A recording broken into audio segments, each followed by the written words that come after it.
Taubat ni hukumnya apa dia? Hukumnya wajib. Ya, kerana apa dia? Kerana seseorang yang mana tidak bertaubat kepada Allah, sia-sia je hidup, keluar pagi balik gelap, keluar gelap balik pagi, mati dihumban dalam neraka Allah walian auzubillah. Baru ni kita ada dengar ada seorang ustaz kata, Allahumma salli ala sayyidina Muhammad, solat taubat ni tak perlu setiap hari. Kerana apa dia? Kerana tunggu ada dosa baru taubat. Tak betul. Dia kata kalau mati baru sembahyang jenazah, kalau tak mati buat apa nak sembahyang jenazah katanya. Jadi kalau tak ada dosa, berapa nak tahu? Taubat. Kita ni kullu bani Adam khata'un, setiap anak Adam tu pendosa. Tak ada orang yang terlepas daripada dosa. Sebab itu taubat ni kena setiap hari. Ada sahaja dosa yang kita sedar ataupun yang tak sedar. Sedarnya tak ada buat dosa, tapi sebenarnya yang tak sedar lagi banyak.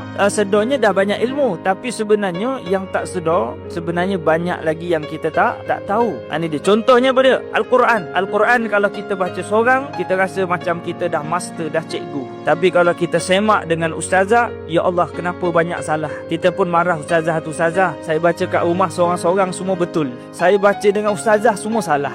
Maknanya apa dia? Kadang-kadang kita ni bukan betul, cuma kita tak tahu kita ni salah. Jadi sebab itu kena taubat hari-hari tanpa sedar. Kadang-kadang kita mengumpat, tapi kita kata ni bukan mengumpat, nak kata je.